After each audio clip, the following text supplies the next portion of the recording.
Hello everyone. আজ হলো Sunday, আর দেখো সকাল থেকে ওয়েদারটাও কিন্তু বেশ ঠান্ডা আছে, তাই না? গতকাল রাতে যেহেতু বৃষ্টি হয়েছে, তাই সকাল থেকে ওয়েদারটা কিন্তু অতটা গরম নেই। তো চলো, আজকে কি রান্না করব তোমাদের সাথে একবার শেয়ার করে নিই। আজ সানডে, অনেকের বাড়িতেই হয়তো চিকেন হচ্ছে, কিন্তু আজ আমার বাড়িতে হচ্ছে চিংড়ি মাছ। তো চিংড়ি দিয়ে কি বানাবো সেটা তোমাদেরকে বলছি। তার আগে দেখো, চিংড়ি মাছটাকে ভালো করে ধুয়ে নিয়ে আমি এখানে আধখানা মতো লেবুর রস মাখিয়ে রেখে দিলাম। তো চিংড়ি মাছটাকে লেবু মাখাচ্ছি, তার কারণটা হচ্ছে আজকে যে রেসিপিটা বানাবো তাতে না আমি আদা রসুন কিছুই ব্যবহার করব না। তো সেই কারণের জন্য লেবুর রস মাখিয়ে রেখে দিয়েছিলাম কিছুক্ষণ। তারপরে চিংড়ি মাছটাকে আরও একবার ভালো করে ধুয়ে নিয়ে এতে নুন হলুদ মাখিয়ে রেখে দিলাম। আর আজকে কি বানাচ্ছি চলো তোমাদের বলে দিই। আজকে বানাচ্ছি হচ্ছে দই চিংড়ি। তার জন্য দেখো, এখানে বেশ খানিকটা দই নিয়ে নিয়েছি, আর এই দইয়ের সাথে 1 চামচ মতো চিনি দিয়ে ভালো করে ফাটিয়ে নিয়েছি। সেই ক্লিপটা আমি নিতে ভুলে গিয়েছি, তোমাদের মুখে বলে দিলাম। চিনি দিয়ে ভালো করে ফাটিয়ে নেবে দইটাকে। আর তারপরে এতে দিয়েছি দেখো সামান্য একটু গোলমরিচ গুঁড়ো, কাশ্মীরি লঙ্কার গুঁড়ো, গরম মশলার গুঁড়ো, দিয়েছি ধনে গুঁড়ো, সামান্য একটু জিরে গুঁড়ো, আর দিয়েছি স্বাদ মতো নুন। এই দইয়ের মিশ্রণটাকে আমি প্রায় আধা ঘন্টার বেশি সময় রেখে দিয়েছি। বেশ ভালো করে মাখিয়ে নিয়ে আধা ঘন্টা ধরে আমি এটাকে রেখে দিয়েছি। আর এদিকে দেখো তেলও গরম হয়ে গেছে। এবারে আমি একে একে চিংড়ি মাছগুলোকে ভেজে নেব।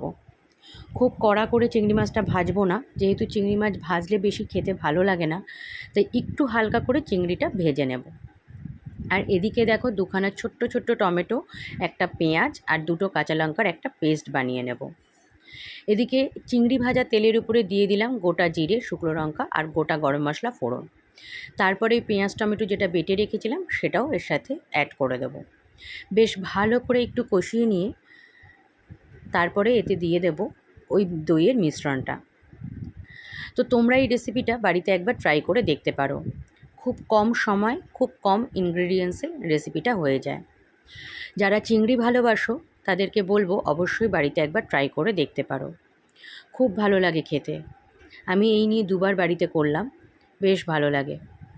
তো দেখো এখানে এবার দইয়ের ওই মিশ্রণটা দিয়ে দিলাম। এবারে এর থেকে একটা তেল ছাড়বে, তারপরে এতে একটু সামান্য জল অ্যাড করব। যতক্ষণ না তেল ছাড়ছে ততক্ষণ কিন্তু মিডিয়াম ফ্লেমে এটাকে রেখে দিতে হবে। তো দেখো এবারে তো একটু তেল ছেড়ে এসেছে, এরপরে এতে দিয়ে দিলাম সামান্য একটু জল। আর জলটা যেই ফুটে উঠবে তারপরে এতে দিয়ে দেব ভেজে রাখা চিংড়ি মাছটা। আবারও বলছি, তোমরা যারা চিংড়ি ভালোবাসো তারা অবশ্যই বাড়িতে একবার ট্রাই করতে পারো। সত্যি বলছি, খেতে কিন্তু দারুণ হয়। গরম ভাত দিয়ে এই চিংড়ি মাছ খেতে আহা, অসাধারণ লাগে। আমি কিন্তু চিংড়ি লাভার। সব রকম মাছ খাই না, কিন্তু চিংড়ি মাছ আমি ভীষণ ভালো খাই। তো যাই হোক, দেখো এখানে চিংড়ি মাছটা অ্যাড করে নিয়েছি। আর নামানোর আগে এখানে দিয়ে দিচ্ছি উপর থেকে ধনে পাতা ছড়িয়ে দিচ্ছি। আর দিয়ে দেব একটু ঘি। ঘিটা অপশনাল, তোমরা চাইলে দিতেও পারো, নাও দিতে পারো। যেহেতু আমি আর রিন্টু দুজনেই রান্নায় একটু ঘিটা বেশি পছন্দ করি, তাই আমি একটুখানি ঘি অ্যাড করেছি, তোমরা না চাইলে নাও দিতে পারো। তো এই হচ্ছে আজকে আমাদের দুপুরের লাঞ্চ মেনুতে থাকছে দই চিংড়ি। তো রেসিপিটা কেমন লাগলো অবশ্যই তোমরা কমেন্ট করে জানাবে। আর আমার শাশুড়ি যেহেতু চিংড়ি মাছ খায় না, তাই শাশুড়ির জন্য রান্না করে দিয়েছিলাম ডিম ভরা ইলিশ মাছ। বেগুন দিয়ে পাতলা করে ঝোল করে দিয়েছে।